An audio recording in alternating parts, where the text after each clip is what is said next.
I'm going to tell you a secret that a lot of people don't know about me, but that I'm actually a recovering investment advisor.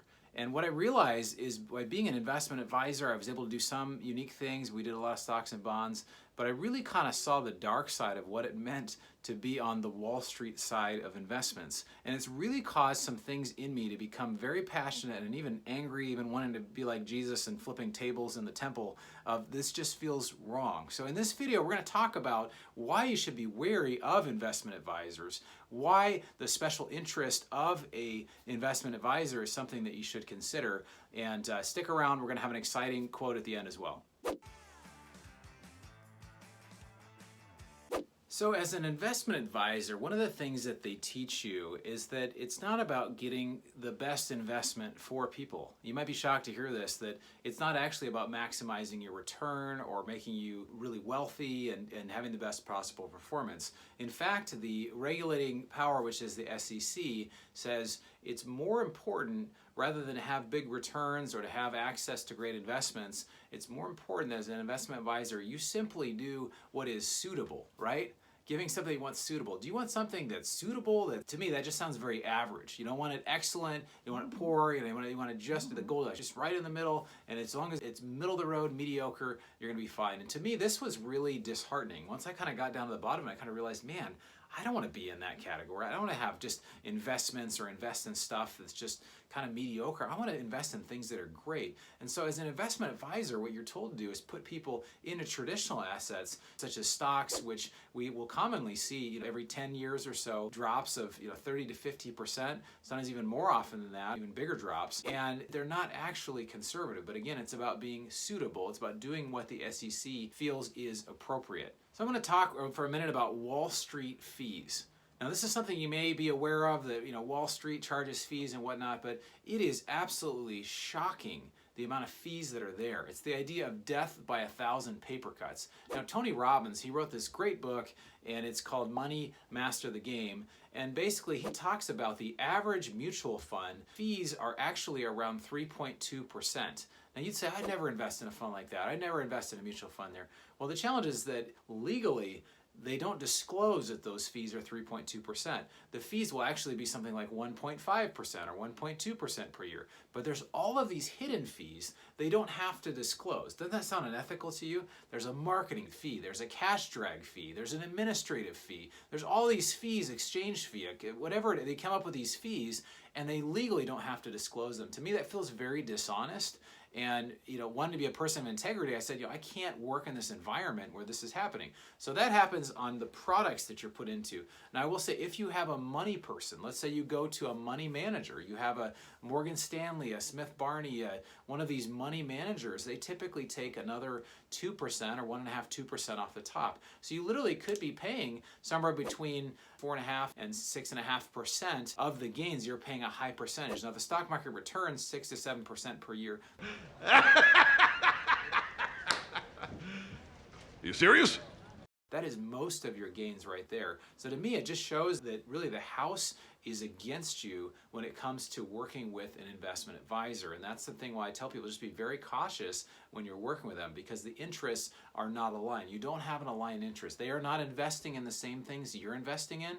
And the whole model, it's called the asset under management model. As long as you buy and hold and you don't sell, and their whole thing is to try to manage your temperament so that you don't sell when things go bad. And over time, it tends to work out okay, but it really becomes a bank account. I don't want to be invested in a bank account. Do you?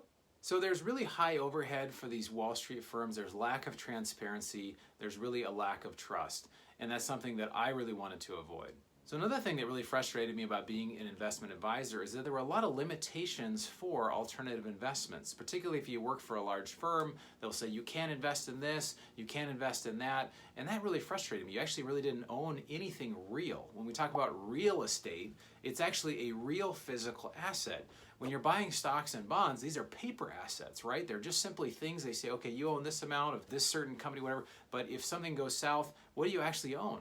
You don't really own anything. It can go bankrupt.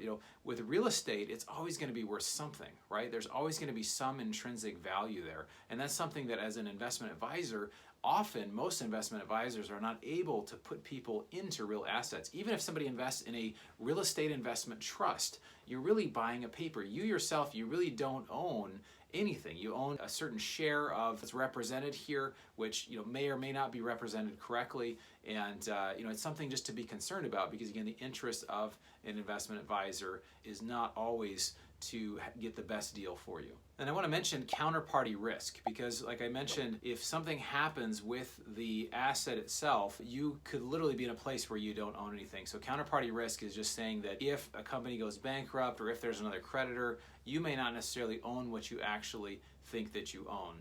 So stocks in general, they typically return when you include the down years. Some people say, oh, I did 20 or 30% last year with stocks. Well, that's great. What about the down years? How'd you do in 2008, 2009? How'd you do early March of this year? We don't talk about that, but it's typically 6 to 7% per year, versus multifamily, we typically see around a 10 to 20% return per year. We have some that are doing better than that. We've got one that's right around the 10%, a little less than that.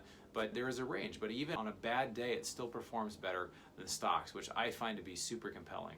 So I left because I didn't like the fees. I didn't like these big fees that were in there. I didn't like the lack of transparency. I didn't like being in a suitable investment or putting people in suitable investments. And when I discovered real estate, it just was a complete game changer for me.